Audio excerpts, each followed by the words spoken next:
Me toca presentarlo. Resulta que hace año y medio vine a la Feria de Guadalajara, conocí a Luis Gantús. Luis me invitó para la Conque del año pasado y por algún traspapelamiento de faxes no contesté y no vine a la del año pasado.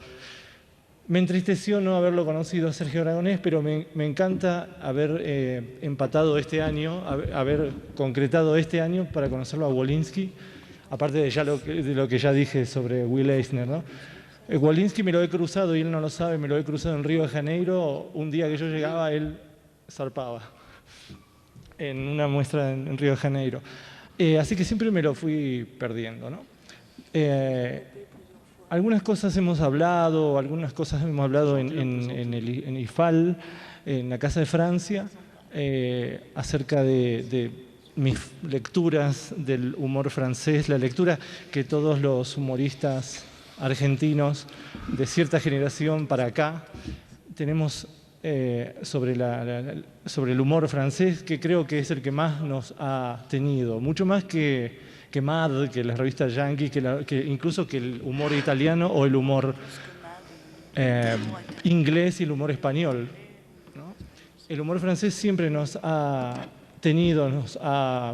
premiado intelectualmente a los argentinos por la calidad de sus dibujos y por la acidez de sus textos, de su humor. Pienso, aparte de Wolinski, pienso en Reiser, pienso en Boulemin, pienso en Serré, pienso en Sempé, en Chaval, en Ciné. Bueno, hay una caterva impresionante de humoristas franceses que desde Quino, en Argentina, desde Quino para aquí, estamos, ya repito, tenidos por esa manera de ver el mundo, esa mirada de humorista. Así que tenemos un poquito de francés nosotros, aparte de lo que por supuesto tenemos de argentino, como los mexicanos, los moneros mexicanos tiñen de mexicano, ¿no? Que es un condimento indispensable para la popularidad de los humoristas. Vamos a conversar con Wolinski, con algunas preguntas que se me vayan ocurriendo, algunas preguntas que hagan ustedes, porque Wolinski es un tipo interesante. Y más ahora que se compró la gorrita esta para su nieto. Es una especie de humorista político y pornógrafo, muy pornógrafo, ¿no? Muy demasiado pornógrafo. Un casi malo. Un casi malo, diría yo. Pero con el ángel que tiene el humorista casi siempre, salva de ser absolutamente malo.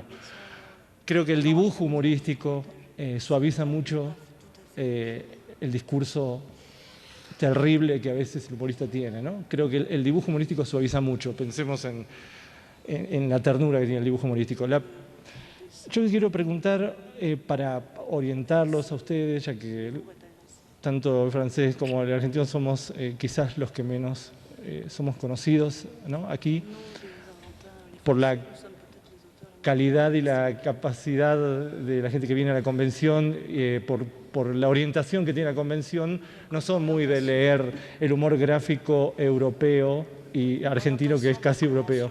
Entonces yo quisiera que él trazara una especie de mínima biografía, no muy antropológica, no muy arqueológica en lo posible, y no muy aburrida, por supuesto, que no lo va a hacer.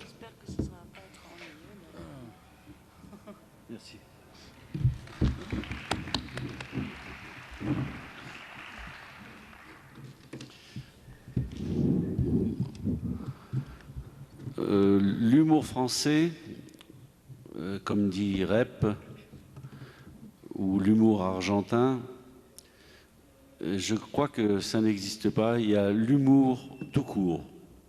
El humor francés o el humor argentino del que habla Rep, yo creo que no existe. Para mí existe solo el humor en sí. Les humoristes sont les mêmes partout parce qu'ils sont en face des mêmes des mêmes problèmes et ils sont peut-être les plus grands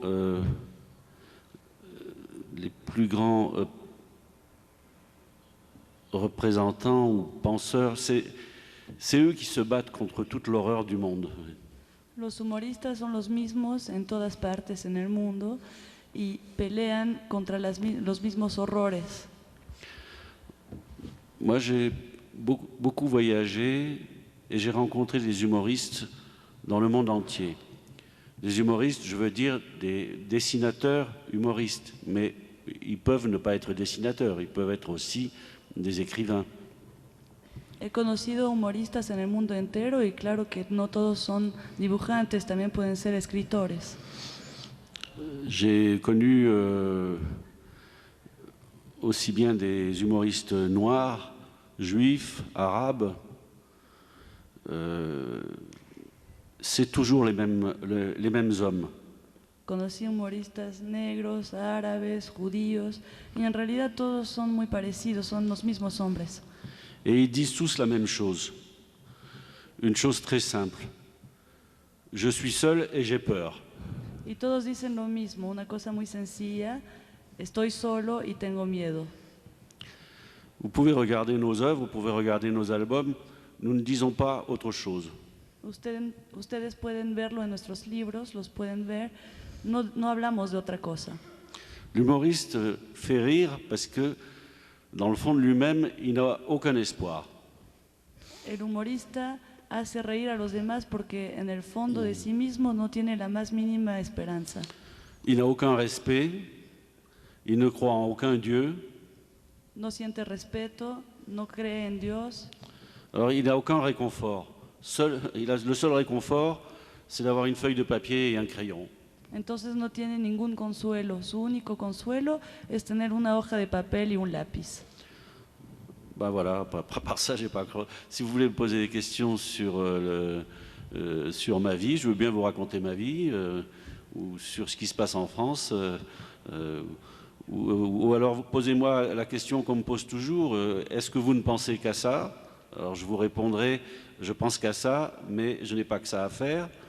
Ou est-ce que vous êtes obsédé sexuel? Oui, je suis obsédé sexuel. Non seulement je suis obsédé sexuel, mais je ne fréquente que les obsédés sexuels.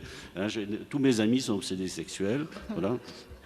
Y bueno, no tengo mucho más que decir. Ahora si me van a preguntar, pueden ustedes hacerme preguntas. Si me van a preguntar lo de siempre, que si solo pienso en el sexo, pues sí, solo pienso en eso, pero tengo otras cosas que hacer. Si me van a preguntar si soy obsesionado sexual, les contestaré que sí lo soy y que no solamente eso, pero es más, solo me llevo con obsesionados sexuales. De hecho, todos mis amigos son obsesionados sexuales, como Rep. Y ahora si quieren hacer preguntas.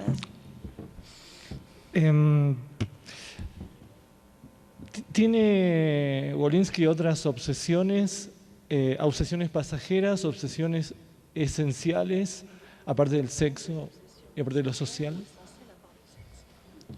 Si, oui, le dollar. También el dólar me preocupa mucho. Ou le franc, comme vous voulez. O el franco en Francia. Il faut toujours se battre pour gagner sa vie et gagner de l'argent. Donc, moi, je travaille.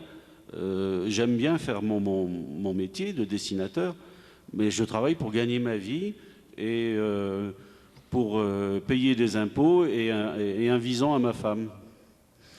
Porque a fin de cuentas yo trabajo para ganarme la vida, trabajo para pagar impuestos y para comprarle un abrigo de piel a mi mujer.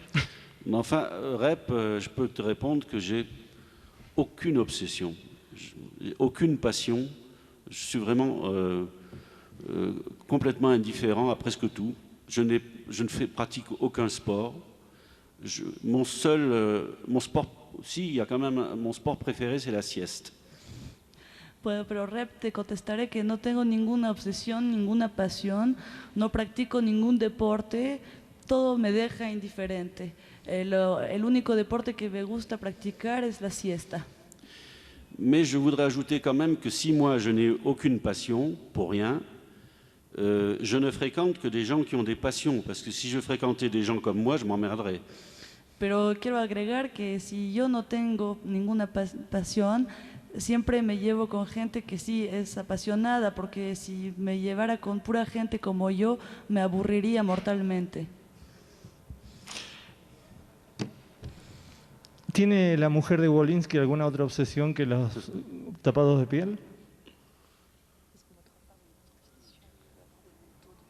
Ah, si. Ma femme est un écrivain, elle écrit des romans, des essais. Quand je l'ai connue, elle était journaliste et elle est tout le temps extrêmement occupée. Mi mujer es escritora, publica novelas, ensayos. Cuando yo la conocí era periodista y siempre es alguien que siempre está muy ocupado. Et je dois quand même, j'ai une grande reconnaissance pour ma femme, parce que sans elle, je serais gros, sale et alcoolique. Y le estoy muy agradecido a mi mujer porque sin ella yo sería gordo, sucio y alcohólico. Hoy cuando hablamos de que los humoristas son lo mismo en Argentina que en Francia que en México, pienso que nosotros en el sur, incluso en México que no está en el sur, hay un tema que nos sobrevuela últimamente que es la globalización. Yo leo como globalización, como respuesta a la globalización, la exacerbación de ciertos regionalismos. ¿En esos regionalismos no se acentúan las diferencias del humor entre un lugar y el otro?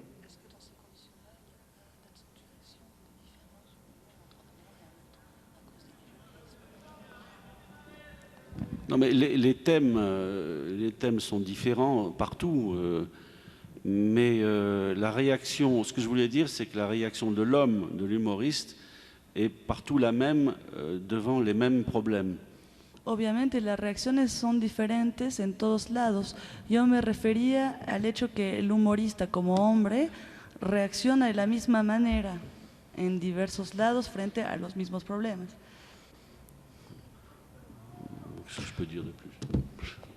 Estaba viendo recién en la antesala un libro que hizo sobre Mitterrand, sobre el político, el expresidente de Francia, Mitterrand, bueno, que se murió. ¿Un político mejora cuando se muere?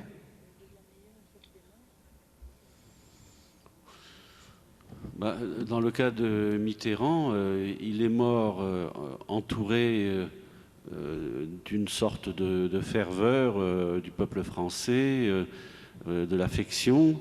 Et on a l'impression maintenant, 4 ans après sa mort, qu'il est presque oublié et même abandonné dans l'esprit des Français.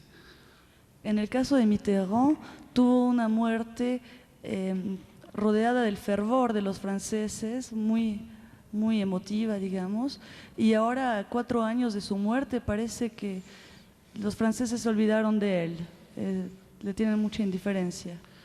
Il y a un village là où il est enterré, la boutique qui vendait les souvenirs Mitterrand est en train de faire faillite. El pueblo donde enterraron a Mitterrand hay una tienda donde vendían souvenirs de Mitterrand y está cerrando esa tienda, está quebrando. Dans le cas de Pinochet, il n'est pas encore mort, mais je ne crois pas qu'il sera meilleur quand il sera mort. Y en el caso de Pinochet, por ejemplo, todavía no está muerto, pero no creo que aparezca mejorado en la muerte. Je ne veux pas comparer Mitterrand et Pinochet parce que j'avais, moi, une grande estime personnelle pour l'homme Mitterrand. J'ai été invité à déjeuner par lui à l'Élysée et il a parlé tout le temps. Personne ne parle quand Mitterrand parlait. Il nous a raconté ses voyages en Chine. Et chaque fois que je faisais un livre, je lui envoyais mes livres, il me renvoyait un mot très poli et très aimable. On a des rapports, nous, les dessinateurs en France, qui surprennent les dessinateurs étrangers. Je veux dire des rapports avec les hommes politiques.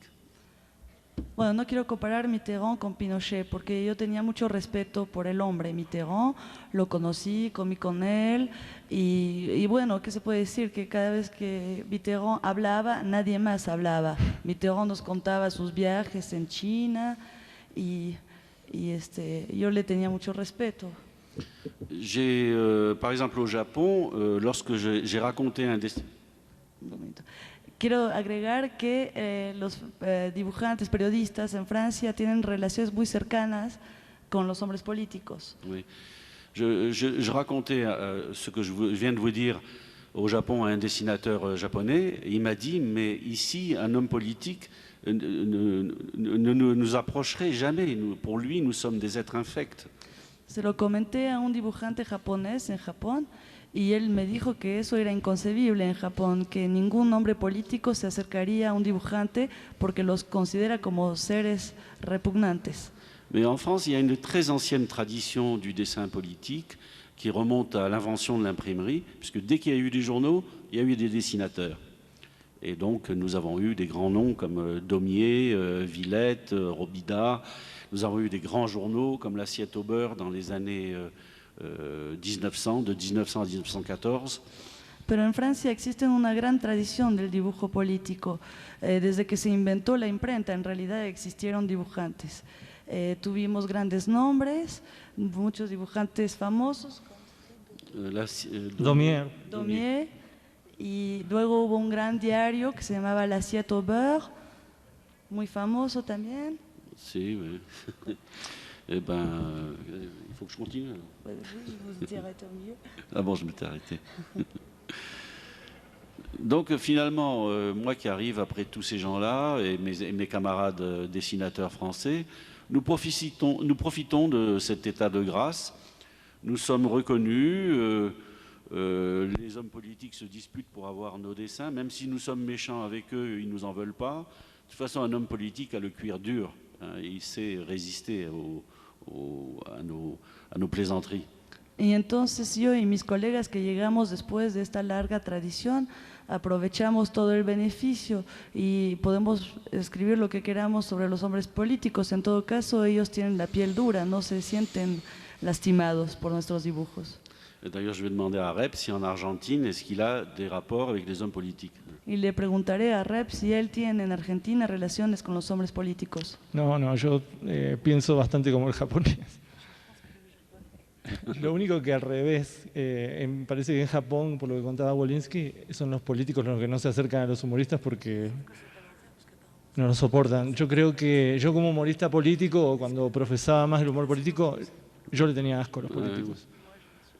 E incluso me sorprende mucho lo que dice Wolinski acerca sobre el acercamiento que hay entre humoristas y políticos. Y la pregunta es, ¿eso habla de una madurez del político en soportar eso o habla de una inmadurez del humorista?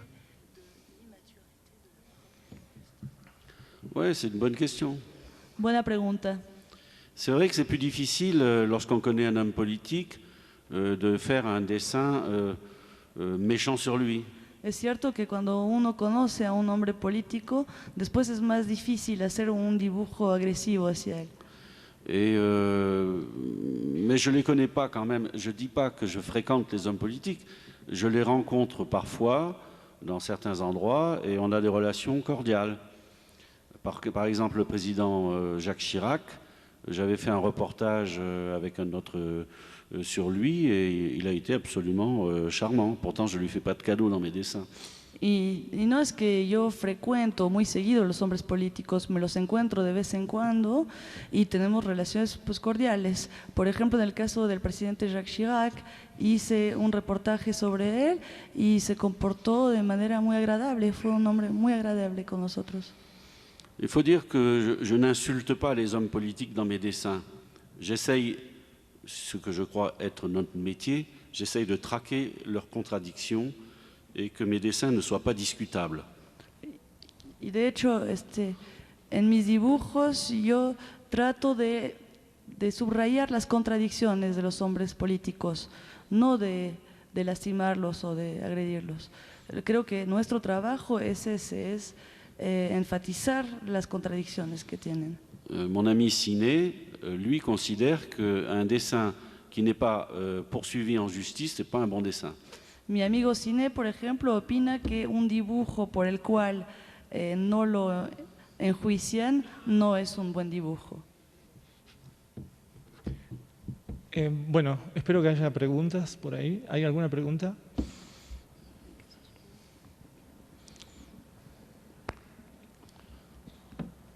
Sí, por On va favor. boire une tequila alors. Si no las hay, nos vamos a tomar un tequila y ya. Buenas tardes. Buenas tardes. Leyendo la biografía del señor Wolinski, me enteré que él ha hecho guiones de películas y de teatro. ¿Cómo puede combinar el humor político que él maneja, que por lo poco que he visto es muy fuerte, con algunas otras películas como la de Ella solo piensan en eso, que ya se transmitió en México, que siento que es un poco más suave?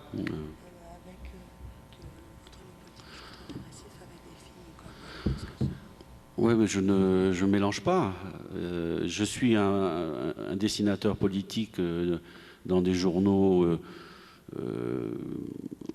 et je fais ce métier d'éditorialiste, si vous voulez.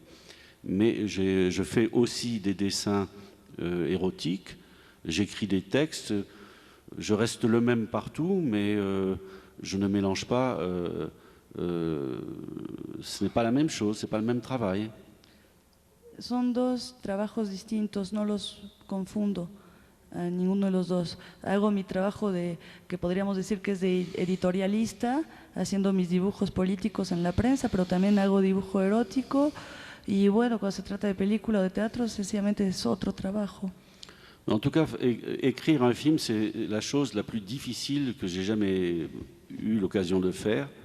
C'est pas du tout faire une bande dessinée et faire un film, c'est vraiment deux choses très différentes. Pero ahora sí, el trabajo que me pareció más difícil fue escribir una película. Yo considero que hacer una historieta es mucho más sencillo que escribir una película. Son dos cosas muy diferentes. D'ailleurs, mes films ne sont pas très bons. De hecho, considero que mis películas no son muy buenas. Mais j'aimerais bien être capable d'écrire une pièce de théâtre, mais je n'y arrive pas. Je n'y arrive pas parce que finalement, je suis un dessinateur et tout ce que je réussis le mieux, c'est de commencer un dessin le matin et finir le soir. Y me gustaría mucho escribir una buena obra de teatro, pero no lo logro. En realidad lo que sí sé hacer es empezar a dibujar en la mañana y que el dibujo quede terminado en la noche. Ese sí es mi oficio. ¿El humor pornográfico es subversivo? Oui, j'ai compris l'humour. Plus maintenant, c'est très difficile de choquer les femmes maintenant en faisant du dessin pornographique. Ça les fait rire. Pues ya no mucho, en realidad es muy difícil que las mujeres se sientan ofendidas por un dibujo pornográfico, más bien se ríen. Dans les années 60, quand j'ai commencé à faire des dessins, c'était une provocation, une subversion, parce que ça n'existait pas. Ça existait, mais en caché. En los años 60, cuando yo empecé, sí era una provocación, era muy provocativo, era subversivo, porque no existía, bueno, existía, pero de manera escondida. Mais les choses ont quand même changé, en tout cas en France. Pero las cosas cambiaron, al menos en Francia. Où on est moins coincé que dans certains pays. Donde ya estamos un poco más libres que en otros países. Et où on peut trouver, où on peut faire des livres comme les miens, qui sont des livres pornographiques pour ce qu'on appelle chez nous un public quand même assez élitiste.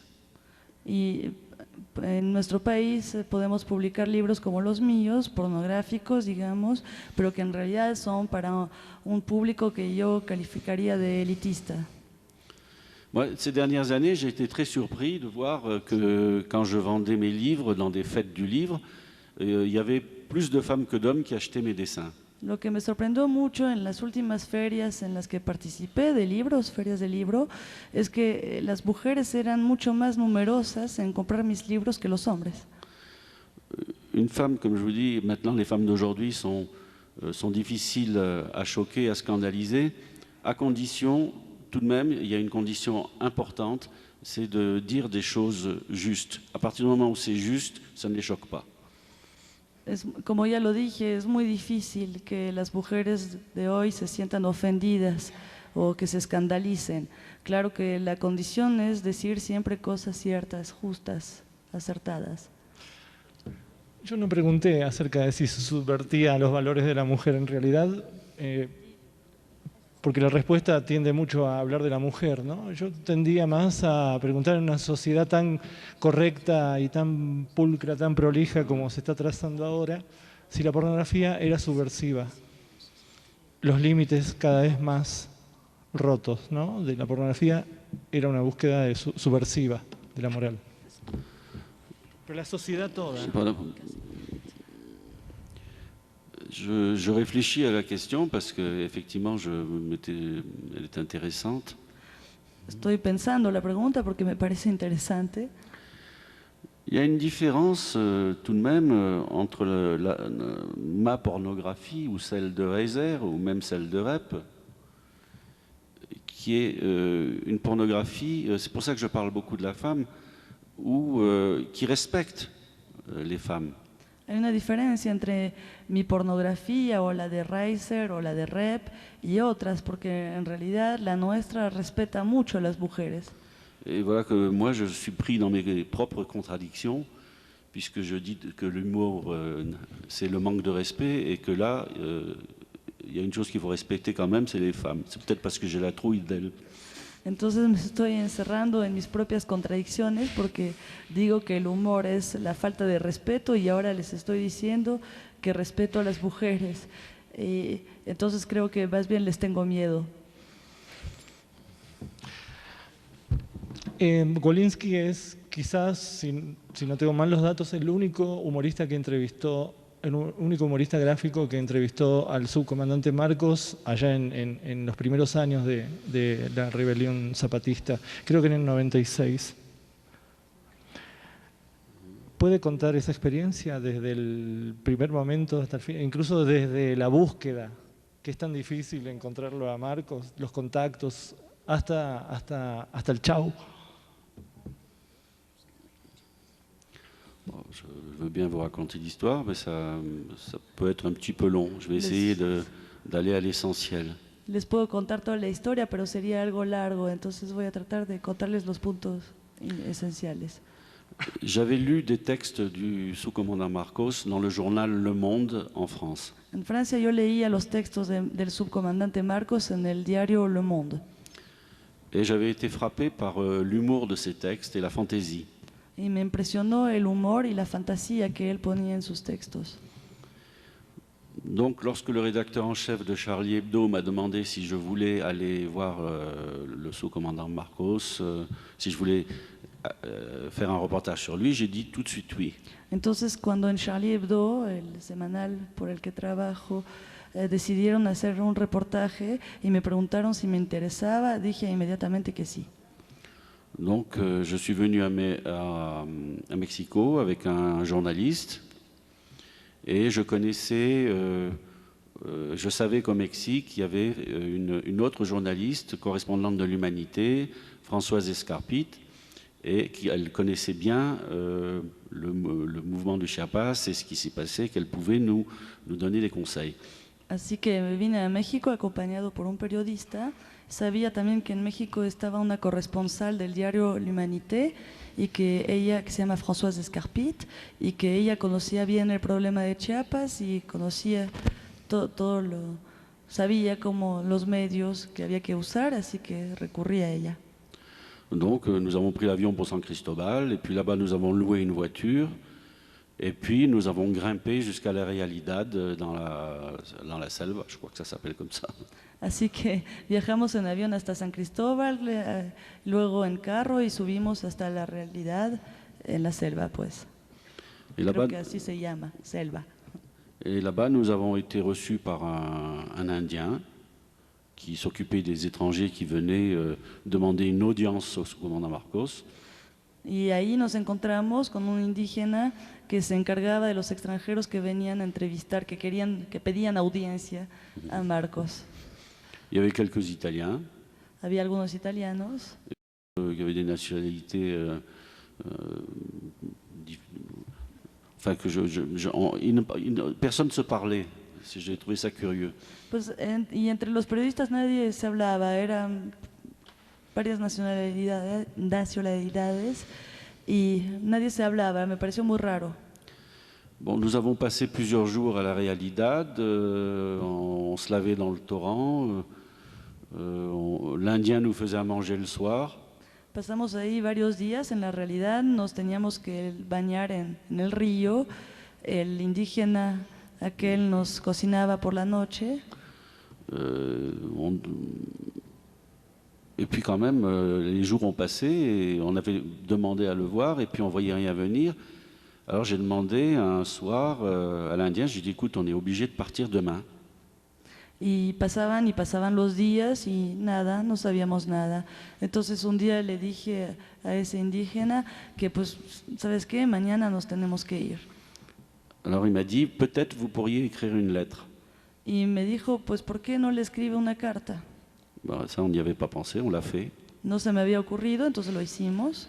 Et j'ai joint à cette lettre un livre de dessins, de mes dessins, avec une dédicace et un petit dessin pour le commandant Marcos.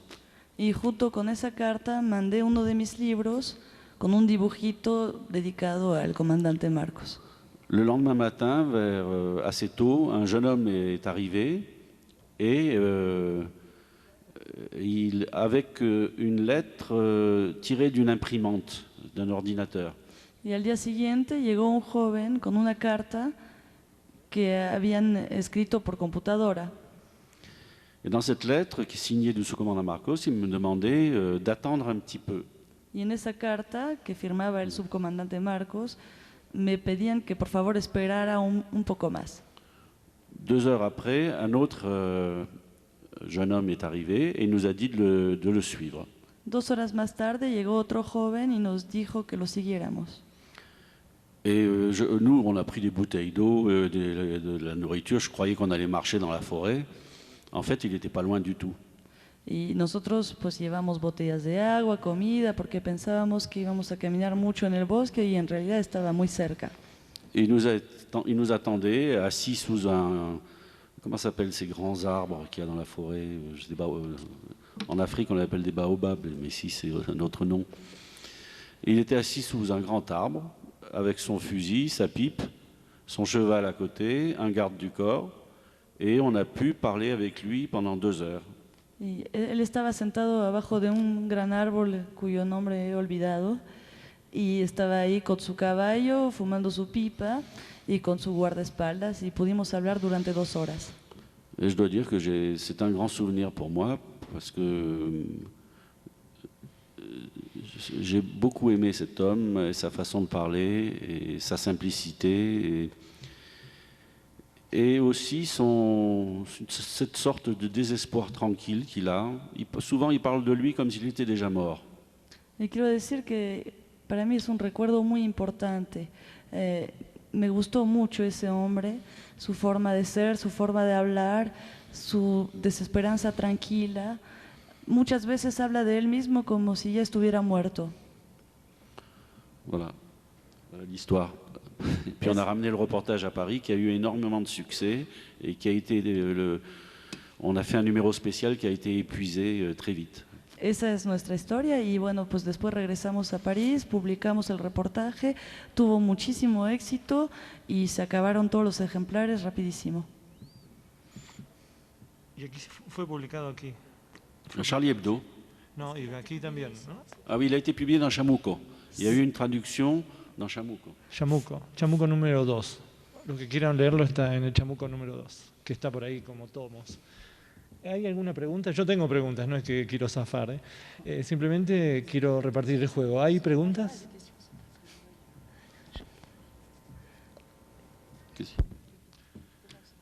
¿Cuál es más o menos conocemos las posturas, las polémicas de los intelectuales europeos acerca del ataque a Yugoslavia, ¿no? De la OTAN. Quisiera saber cuál es la postura individual de Wolinski y cuál es la posición de los humoristas gráficos, políticos o no, de Francia. Acerca del tema. Ouais.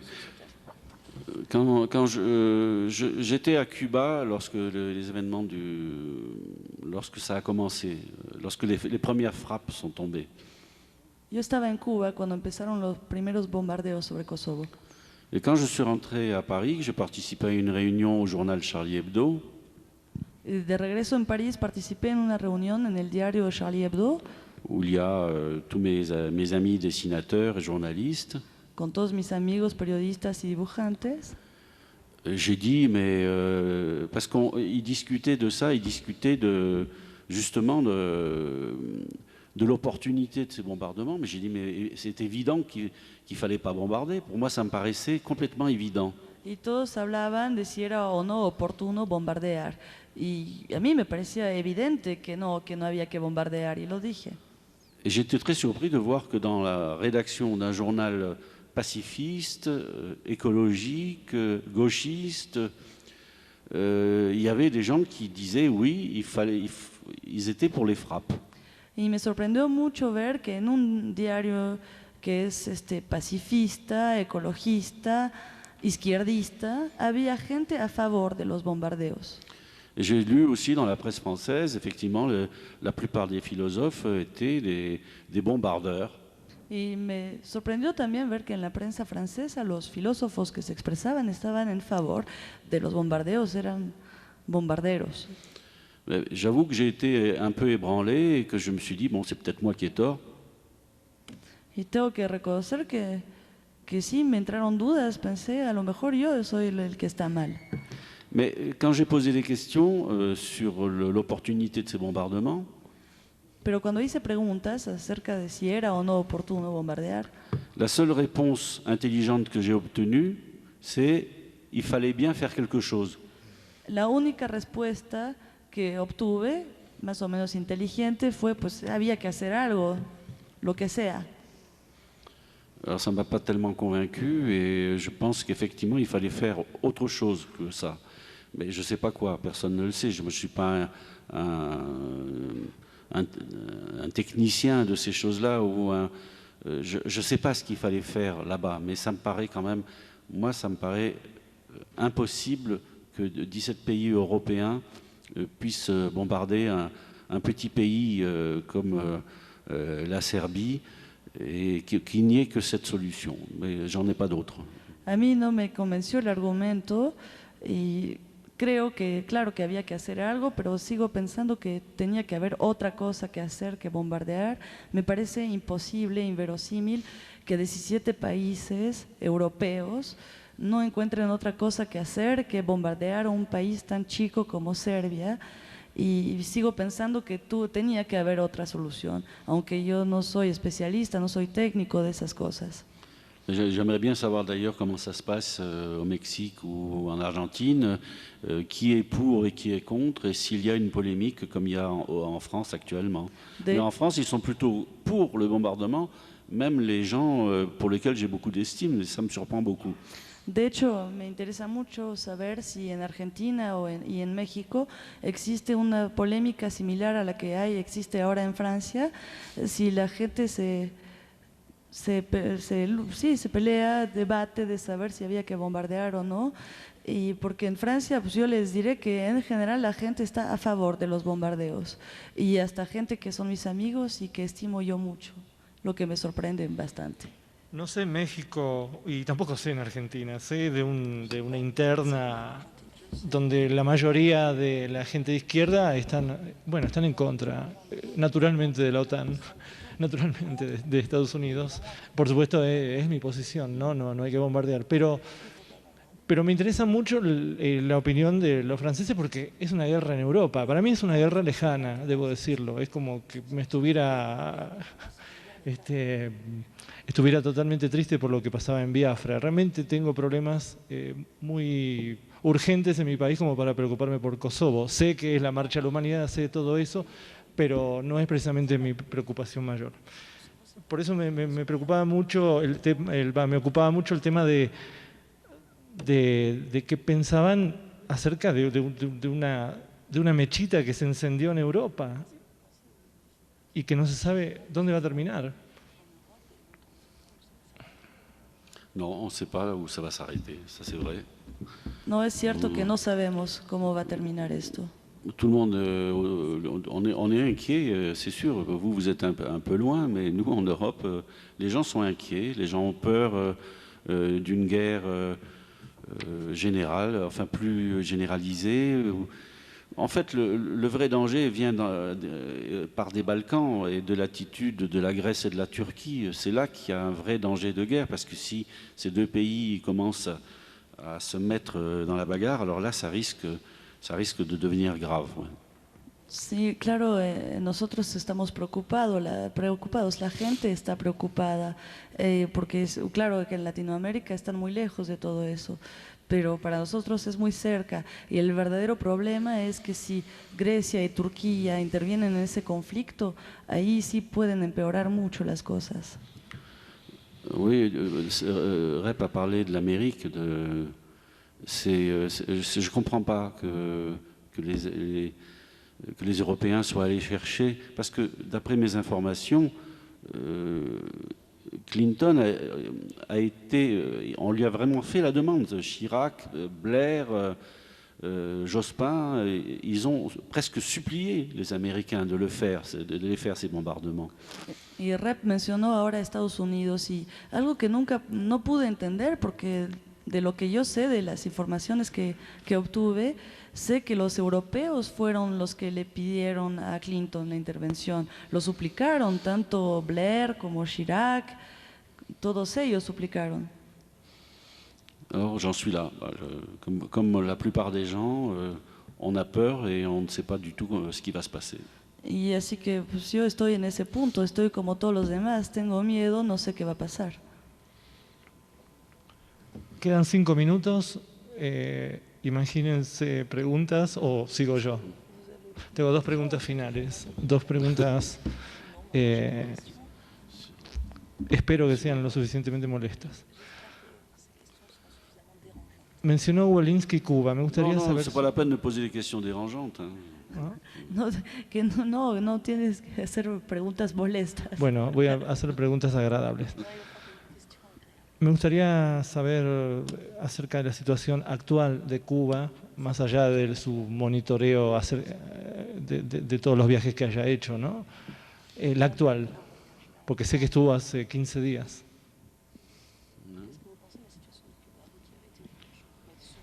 Oui, je suis allé à Cuba la première fois en 1970. La primera vez que fui a Cuba fue en 1970.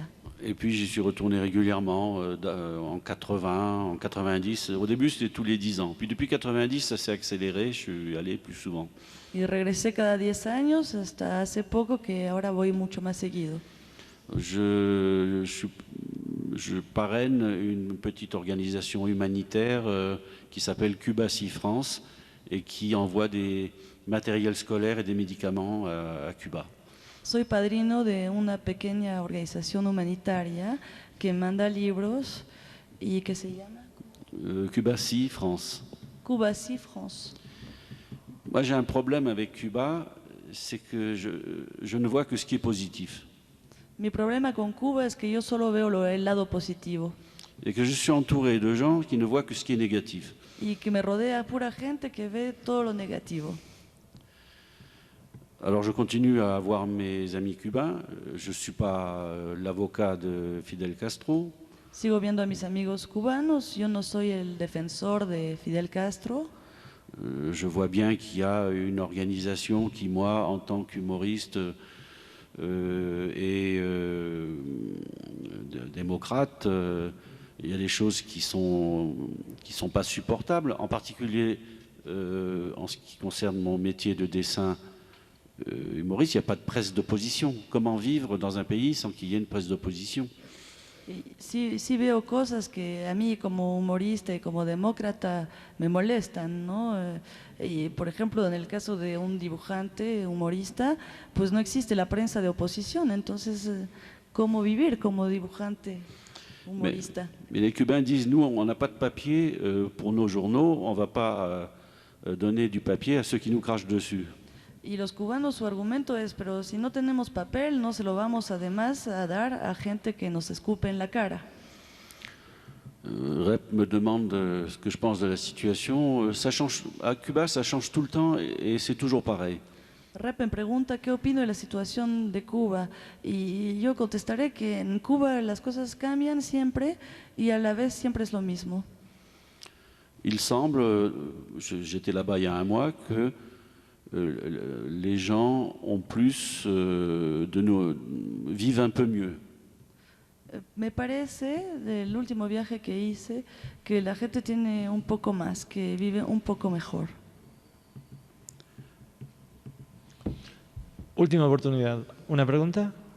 Sí, por favor.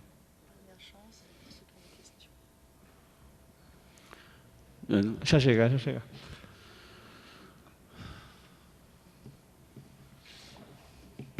Mais c'est très bien, c'est un public intelligent, ça, parce que c'est... Eso es lo que yo considero un público inteligente. Il n'a pas besoin de poser des questions, il sait tout. Lo sabe todo, no necesita hacer preguntas.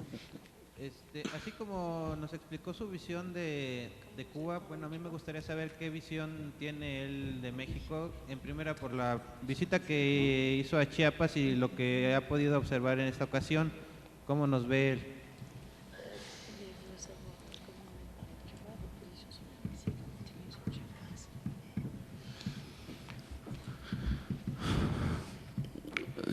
J'ai peur de dire des bêtises. Me temo que podría decir muchas tonterías. Je connais pas assez bien la situation. Je sais un peu comment ça se passe au Mexique, mais c'est un pays très différent de la France et sur lequel j'ai des informations qui sont pas très complètes. No conozco mucho México, la situación de México. Es un país muy diferente de Francia y la información que tengo al respecto no es completa. Mais enfin, ma petite expérience d'homme m'a souvent prouvé que les Mexicains ne comprennent peut-être pas plus que moi. Pero mi experiencia como hombre me da la impresión que los mexicanos tampoco entienden mucho más que yo la situación. Non.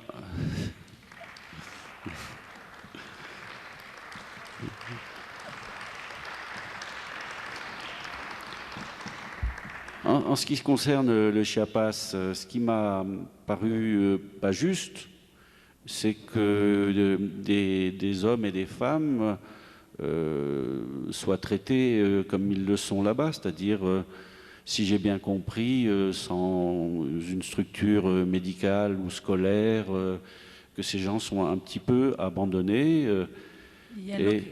En lo que es de Chiapas, me pareció injusto que hombres y mujeres sufran ese tipo de situaciones, les hace falta servicios médicos, viven en la miseria.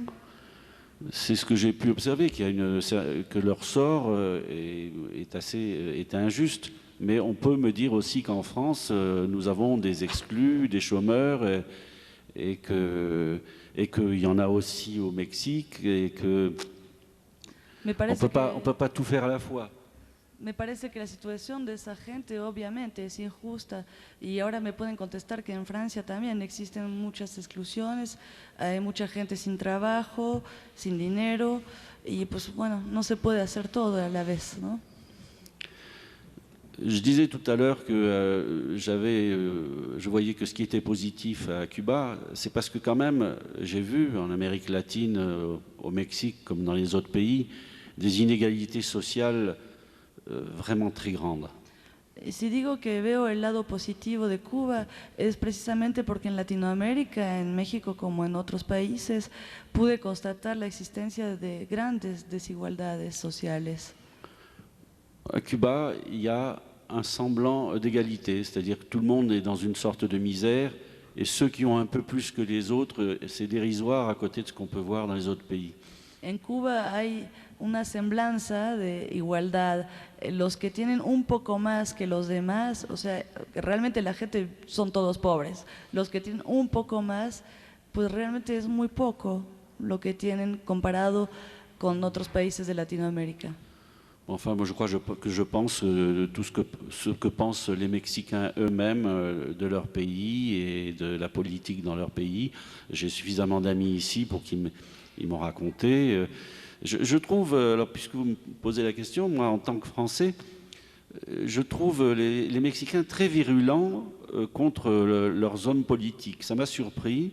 La violence de leurs termes lorsqu'ils parlent de leurs hommes politiques, on est plus mesuré en France. Est-ce que s'ils sont meilleurs? J'en suis pas sûr.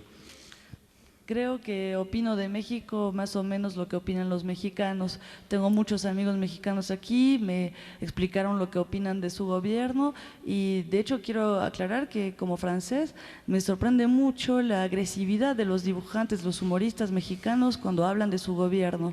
En Francia el tono es más medido, digamos, ¿no? No sé si nuestros hombres políticos en Francia son mejores que aquí, pero es otro tema. Moi, il y a une question que j'aimerais poser au public ou à REP ou à quelqu'un. Est-ce qu'il y a ici un homme politique dont on dit du bien? Yo, de hecho, quisiera hacerle una pregunta al público y a todos ustedes, a REP también. ¿Existe en México un hombre político del que la gente hable bien?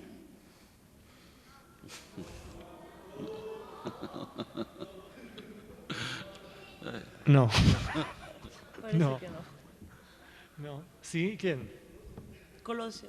Colosio. Colosio. Colosio. A mí, bon. Claro, como Mitterrand. El mejor político, el político muerto. Fue asesinado además. Sí, asesinado, bueno. Bueno, he vivido un momento muy agradable. Gracias, Wolinski. Gracias a todos ustedes. Merci beaucoup. Gracias. Muchísimas gracias a Wolinski por haber estado aquí con nosotros.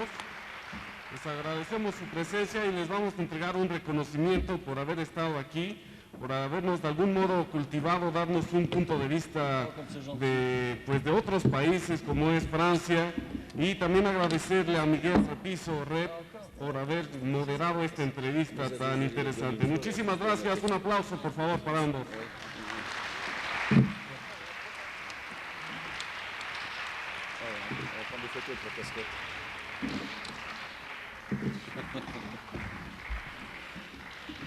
C'est bien les festivals parce qu'on nous fait des cadeaux. Me gustan los festivales porque siempre me regalan cosas.